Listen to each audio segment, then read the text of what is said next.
Amsterdam dance event, Armada Night with Sied van Riel. Sied, tell us a little bit your opinion about the Amsterdam dance event as an idea, as an organization.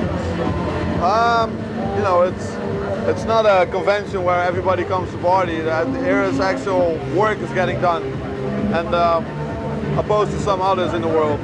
It's really cool because everybody flies here. You don't see them all year, or you know, you haven't seen them for months, and then you can see them here like every week.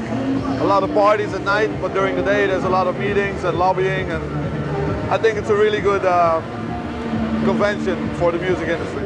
Well, actually, I didn't do any deals myself. My agent and manager have done all the meetings, but yeah, we've done a lot of cool stuff. You know, it's like basically what you do, what agents and managements do is securing gigs for 2013. I mean, you know, you meet up, you evaluate, and then they lock in new dates. You know, it's like you know, people selling DJs and promoters selling their ideas. You know, hopefully things work out, and we've had a good ADE. I've played a lot of Armada nights worldwide, but this is the second one in Holland. Yeah, I did last year, this year, here as well, and worldwide I've done it. You know, America, South America, Russia. It's hard to single one out because other people will be angry, but I enjoyed LA a lot. Los Angeles was crazy. Buenos Aires was off the charts, off the charts. It was like 5-hour set, and you know, 3,000 people went mental. Yeah, it was crazy. You know, don't forget that most of the tracks that were released this year were made last year. So there's a bit of time in between releases, and what's gonna happen now is, you know, I'm going back to my old style, this trance and big room. More up-tempo, vocals. You know, this is all what I did last year. I had a different mindset then, and now I just realized, you know, I have to do what I do best in my opinion, and that's trance, 100%. Do you know a release date for this album? No, the album no, because I produced so much, but now I think half of it is outdated, and it's not the style that I want to push out there. So I have to start again with half of the tracks at least, you know. And like I said, I want to do trance and not, you know, no bullshit music anymore. Trance. Would you like to tell us a little bit about the next singles coming up? Yeah, I've got a new vocal one coming up on S107 in December. I'm pretty curious what people are going to think about it. I don't do a lot of vocals. I will do more now, but which vocalist do you have with you? it's a new one. A new vocalist called Temper Hard.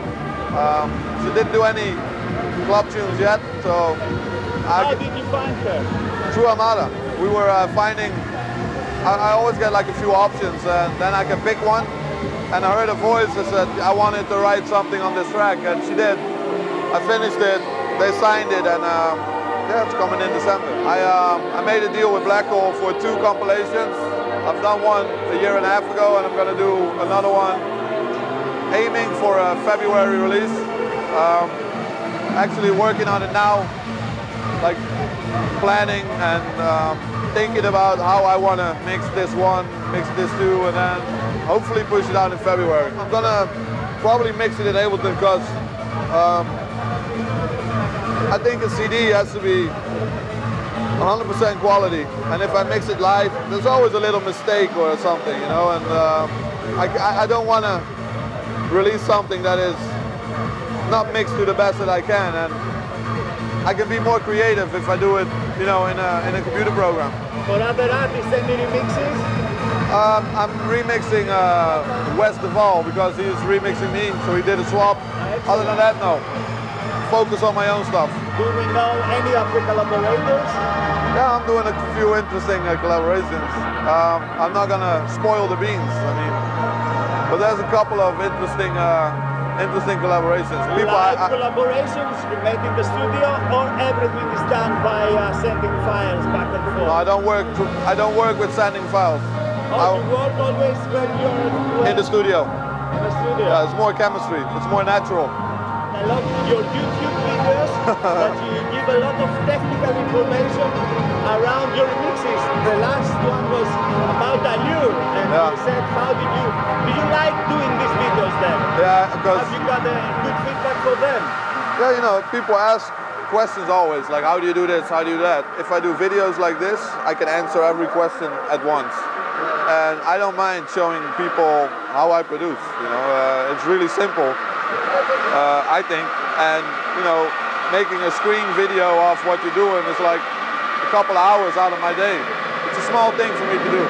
Have you got any feedback from other producers saying, oh, thank you, Sied, it was great that you have done it? Yeah, and they still ask questions afterwards.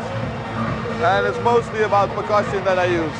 But I think the next one is going to be more detailed. You know, instead of doing the whole track, I will take a certain pattern and explain how I would do percussion or how I would do melodies and whatever. Yeah. Do you produce your own samples or do you use a library of samples? Both. Both. I use, sometimes I use sample CDs, sometimes I create something from zero. Depends on if I'm lazy or if I, you know, put in the effort. Which track was the one that it took more to produce, and which one was the one that you produced it in hours or a day? Rush I did in a day, and the longest one was probably I think Tunnel Vision, one of my last tracks, because I kept changing the process.